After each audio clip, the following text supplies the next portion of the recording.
continuidade à nossa série Pílulas de Abstinência, vamos conversar agora sobre o princípio da recaída por conexão. Esse princípio é apresentado por Johann Hari. O Joe, ele afirma que o oposto de sobriedade, o oposto de vício não seria sobriedade, mas seria conexão. Então, o vício, na verdade, ele para ser afastado da vida da pessoa, ele não exigiria sobriedade, mas sim uma nova relação é, social, afetiva, familiar, um novo modo de vida. Essas relações formariam novas conexões.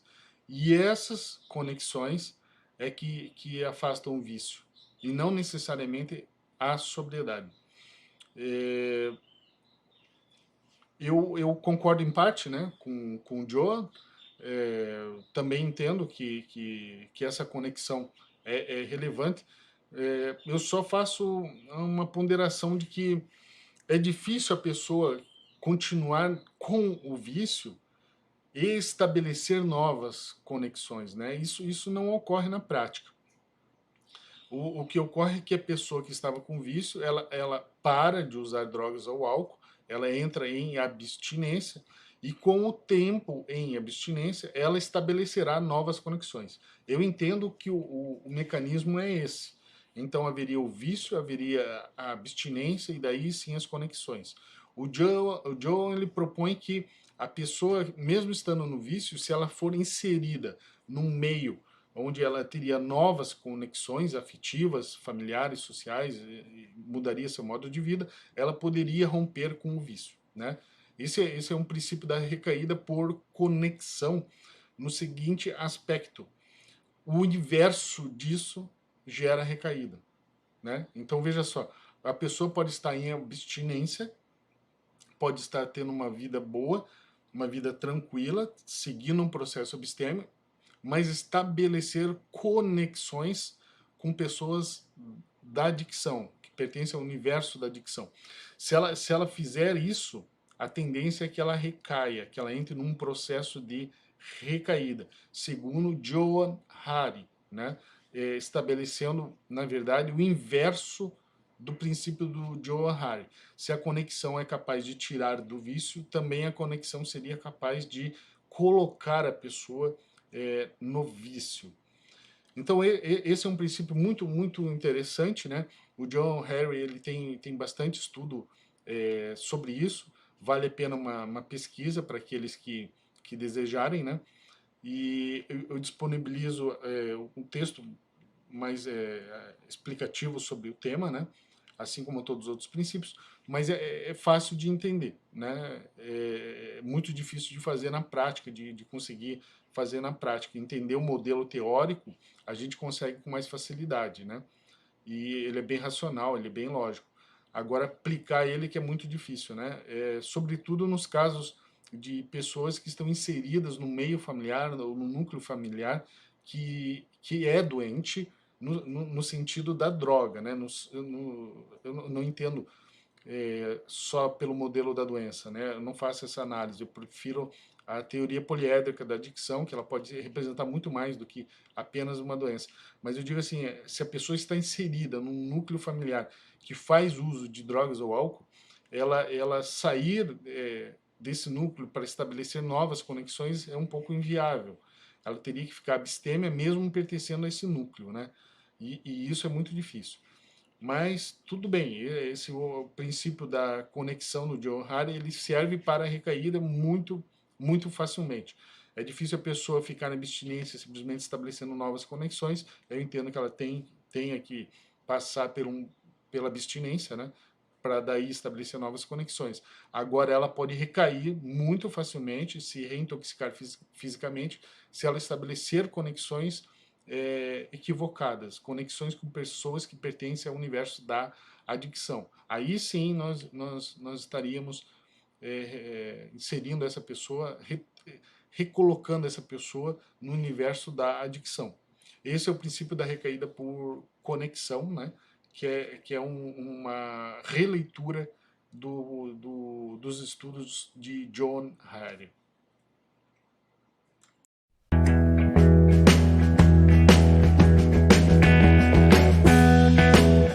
Dando continuidade à nossa série Pílulas de Abstinência, vamos conversar agora sobre o princípio da sinergia abstêmia. Sinergia abstêmia significa o seguinte, que não é apenas um fator, um ato isolado que é capaz de gerar abstinência. A abstinência, ela exige uma sequência de atos, exige que se somem diversos outros fatores. Tudo isso, né, essas concausas, essas causas somadas a outras causas, essas concausas geram a sinergia capaz de gerar abstinência. Isso é muito importante, porque nós só podemos fazer pequenas mudanças no tempo, né? Pequenas mudanças durante o tempo de abstinência. Nós não conseguimos fazer grandes mudanças. As grandes mudanças, elas resultam de pequenas mudanças que nós vamos fazendo no nosso ato cotidiano, para que lá na frente a gente tenha mudado bastante todo esse sistema ideológico que gerou a adicção, e a gente tenha substituído pelo sistema ideológico capaz de gerar abstinência. Essas pequenas mudanças são vários fatores que, somados, geram essa sinergia que é capaz de gerar abstinência. Então, isso é muito importante. Entender que não existe um fato, não existe um elemento, não existe uma simples causa que é capaz de gerar a abstinência por si só, mas uma sequência de fatos, certo? Uma sequência de fatos. Eu diria que a fagulha inicial, a gênese da abstinência, é aquela lucidez, como já foi visto em princípios anteriores. A lucidez abstêmia, sempre adjetivando, lembrando da teoria da adjetivação da abstinência, né? Nós temos que adjetivar tudo, sempre colocando a palavra abstêmio ou abstinência. Então, a lucidez abstêmia, que é capaz de dar aquele insight primário, ela ajuda, ela é a fagulha inicial, mas muitas pessoas iniciaram o processo de abstinência sem aquele insight, né? Mas mesmo assim tendo que ter uma lucidez abstêmia. Então entendo que a lucidez realmente, o mínimo de lucidez, né, abstêmia, é necessário para desencadear a abstinência, mas ela não é a causa da abstinência. Ela só desencadeia, né? É um efeito dominó, é uma sequência de atos e que duram durante toda a jornada abstêmia, né? Então isso é muito importante, né? Compreender essas pequenas mudanças que são capazes de gerar abstinência. O princípio que mais se aplica aqui nos grupos anônimos seria do triângulo da boa vontade, mente aberta e honestidade. A sinergia abstêmia normalmente é a mente aberta, né? A mente aberta que é capaz de permitir com que esses sucessivos atos, essas pequenas mudanças, gerem abstinência. Para isso, precisa ter mente aberta.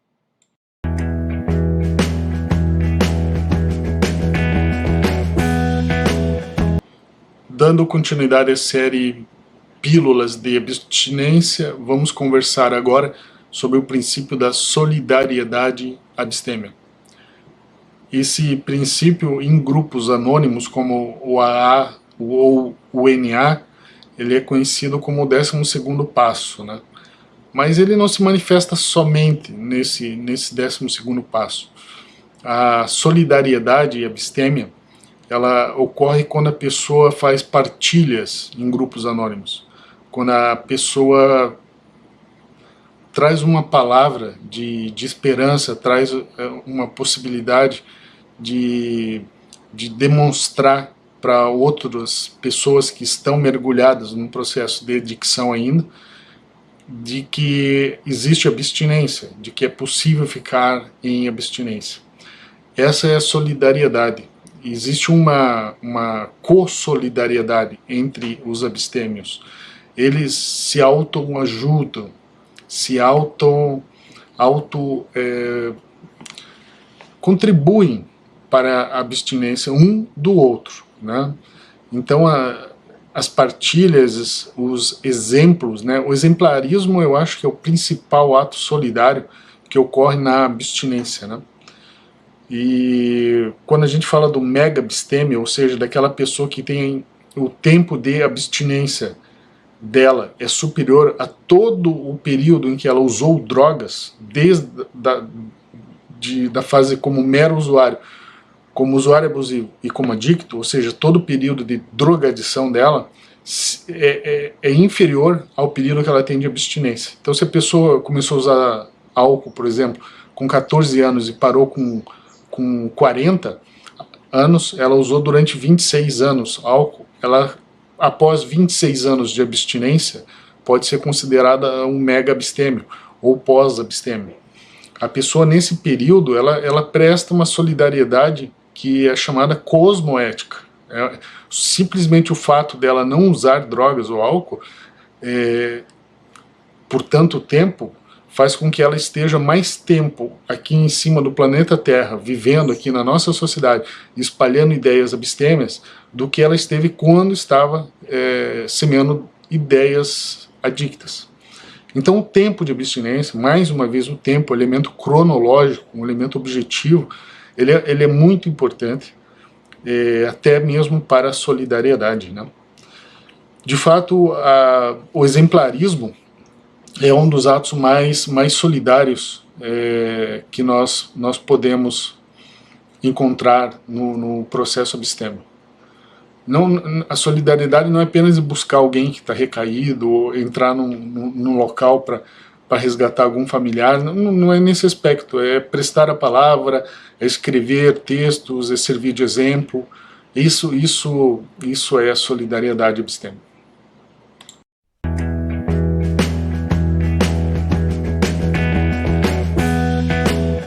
Dando continuidade à nossa série Pílulas de Abstinência, vamos conversar agora sobre o princípio da única condição ou da condição suficiente. Veja que coisa interessante. A única condição, ou a condição sine qua non da abstinência, a condição sem a qual deixa de existir a abstinência, ou a única condição para ter abstinência, é interromper o uso de drogas ou álcool. Veja só, interromper é diferente de suspender. Quem suspende o uso de drogas ou álcool voltará a usar. Então, esse é o que ocorre normalmente com os usuários, os meros usuários, né? Os usuários abusivos. Eles suspendem durante um período e depois voltam a usar. Quem bebe 2 vezes no ano, ela não se qualifica como uma pessoa abstêmia, porque nessas 2 vezes do ano, ela apenas suspende o uso. Logo, ela volta a usar logo em seguida, né? Então, isso é apenas uma suspensão do uso, não é interrupção definitiva do uso. A interrupção definitiva desse uso de drogas ou álcool é a única condição para a pessoa estar em abstinência. Por óbvio, existe um processo abstêmio hipotético, um processo abstêmio que seria o ideal, mas se a pessoa não seguir esse processo, ela também vai estar em abstinência. Pode estar nos desvios abstêmios, pode até estar em alguma abstemiopatia, mas não tem problema, ela estará em abstinência, certo? Essa é a única condição, a condição sine qua non para interromper, para estar em abstinência, que é interromper o uso de drogas. Veja que iniciar ou ficar na abstinência dessa forma, apenas interromper o uso de drogas, isso é uma coisa. A outra coisa é que você permanecer por longo lapso temporal sem uso de drogas ou álcool. E isso vai exigir inexoravelmente da pessoa que ela mude o seu sistema ideológico. Vamos entender aqui o sistema ideológico, que é tudo, né? Simplesmente é tudo. Mudar como ela pensa, o que ela faz, o que ela sente, como ela age, mudar tudo. Eu chamo isso tudo de um sistema ideológico, né? Então, todo esse sistema ideológico ele precisa ser mudado para que a pessoa fique longos lapsos temporais em abstinência, certo? Mas a única condição para a pessoa estar em abstinência é interromper o uso de drogas ou álcool. É simples, certo? Mas não é fácil, né? Porque se fosse fácil, nós nem estaríamos aqui discutindo esses tópicos todos, os 81 princípios da epistemologia, né? E todos os outros assuntos que existem, certo? Bom, o texto está disponível para todos, né? Para poderem consultar, assim como os vídeos, certo? Esse era o princípio da única condição ou condição suficiente da abstinência.